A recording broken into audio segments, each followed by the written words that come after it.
Hari Om. Welcome to our next Bhagavad Gita lesson. Let's settle in with a slow, deep breath.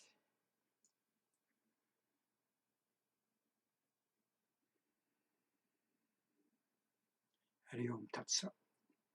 Om Shanti. This is episode number 196, entitled Reining In Without Raining On Our Parade. And we're on the 26th verse of the 4th chapter. I'll read it to you.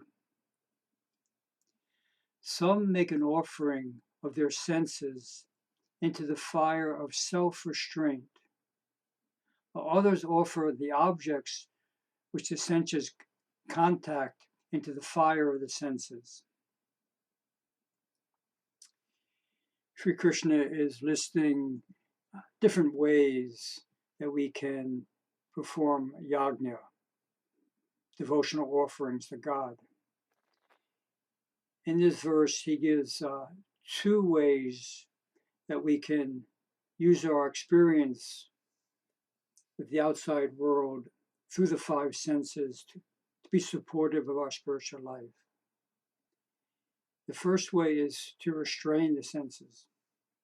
We offer our self-control as a yajna, not allowing the cravings of the senses to overpower us and do us bodily harm and cause us mental anguish.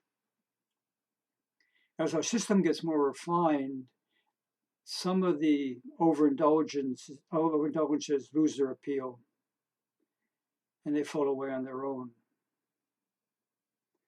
As we progress in meditation, we discover that turning the senses inward toward its source, which Sri Patanjali calls pratyahara, is a dawning of an inner satisfaction that shows us that enjoyment through the senses is not the only game in town. The second type of yajna that Krishna mentions here is the sense of objects are offered into the fire of the senses. Now, instead of denying ourselves enjoyment of the world through the senses, we feel that whatever we're enjoying is a loving offering to God.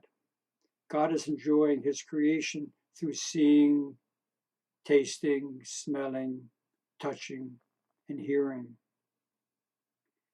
From this more tantric standpoint, there's no sensual world. There's only the divine enjoying itself through its manifestation. Of course, both these approaches can be misused. We can starve our senses too much, and they resent our tyranny, and they wait for the right moment to show us who the real boss is. On the other hand, the ego can only delude itself for so long, thinking that it can indulge itself as much as it wants under the guise of God enjoying his creation. However, when each of these yajnas are properly performed, they produce a purification of the senses that allows us to live a satisfying and fulfilling embodied life. We don't need to choose one of the approaches over the other. Some self-restraint is always going to be necessary, and making enjoyment a spiritual experience is also important.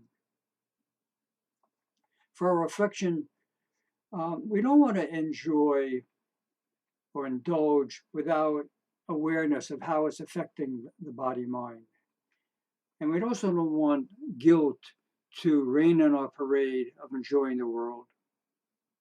This week, watch how well you're finding the mature balance between these two. Thanks for joining. See you soon. Om Shanti, Shanti, Shanti.